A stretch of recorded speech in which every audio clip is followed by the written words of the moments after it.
What up, guys? That Comic Awesome here doing another review, doing X-Men Blue 25. And this is the new X-Men, which, this was the new X-Men, but it kind of the old X-Men. This is one of those series that initially I didn't want to read because I thought it was childish type, just the usual kind of, I wouldn't say white noise of comics, but the Marvel way of giving you a breadcrumb. Oh, we're going to give you the classic X-Men, but it turns out they're time displaced and this and that. And it's, going to be some cutesy stories. And then I started reading this in Poison X and the Poison X storyline, which happens just before this. And Cullen Bunn does a really good job. I would say my only critique and my only flaw in his storytelling is he packs a lot in. The dude has a lot of irons in the fire, and he's trying to get them out like choo, choo, choo, choo. I mean, he's writing. I mean, this is a bi-weekly book. Venomized right now is a weekly book, and so he's just kind of like firing on all cylinders. The last two issues, there were like several plots happening at once, just to kind of keep the story going. This ties up most of those and keeps to a singular focus, which I like. So yeah, let's kind of dive in. It starts off, and I love this.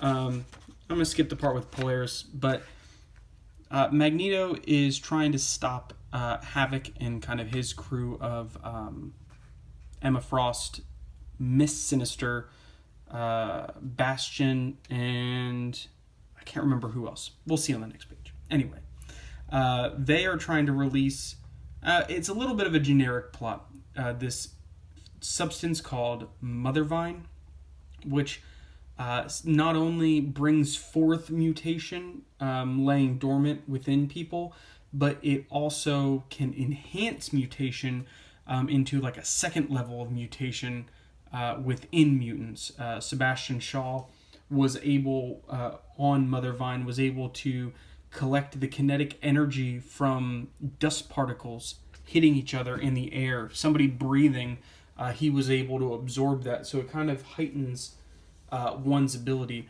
And I love this. And Magneto wants to stop him. He's like, look, this isn't the way, this isn't the way we're supposed to do things. And Havoc is arguing with him that, like, you wanted this. Like, you wanted mutants to be on top. You wanted us to be the species above all, above the humans. This is our chance to do it. He's like, no, you're perverting our mutation by doing that. And I love this. He says, Havoc's like, no more terrorist acts in the name of some twisted version of social justice. So he's talking about, he's talking about like, hey, we're going to get to the bottom of this. We're going to stop, we're going to do one last thing. And so he admits here that all they've been doing, and so he says, well, maybe just one, and when the dust settles, the mutants will be at the top of the food chain. So he admits right here that the bad guys are fighting for social justice and group politics. And if you think about it, they are lumping all mutants in together, right? So saying, hey, if you're a mutant, you have to be with us or you're against us. And Magneto's like, look, it's more grand. It's not just that. Like, we're individuals. We can't make that decision for people. We can't, do that. And he's like, look, we have to go about this a better way. So they pretty much decide they're going to, they ask Magneto to join him. He says no. Havoc's like, well, we figured this would happen. Meanwhile, they've already started kind of the Mothervine,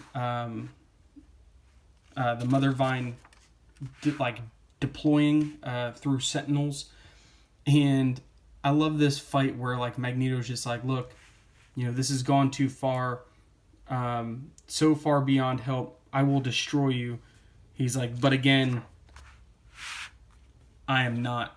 So he's like, I'll destroy you, but he's like, I'm not gonna destroy you. I'm gonna just have to sit here, kind of on the defensive. And he holds his own for a good bit, and he ends up having to kind of supplement his power with. You find out later that this is MGH, the mutant growth hormone, that had some storylines within. I think it was like the Weapon M story. Meanwhile, back in Madripoor, kind of the rest of the X-Men are coming together, and these are all the different plot points that were happening that seemed separate, and now are coming together. I don't want to give away too much, but then,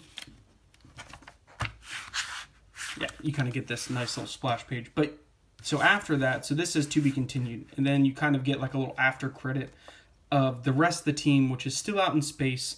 If you haven't read Venomized, I think 2 or 3, they are still on their way back, and you kind of get like a really good like realization where, you know, Scott's having to come to terms with losing Jean, and, you know, they kind of just like, you know, all right, let's just, you know, head home.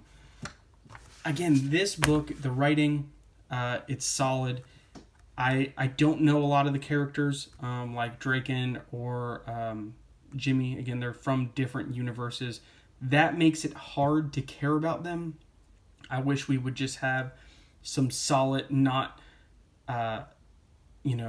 other dimension Wolverine or time displaced, whatever. If we could get these types of stories with classic X-Men, this would be the ultimate book. Yeah, I'm going to continue reading it. It's been pretty decent. Colin's been doing a good job. So yeah, check it out. Subscribe over here. Hit me up on comments. Watch some more videos, and I'll see you next time.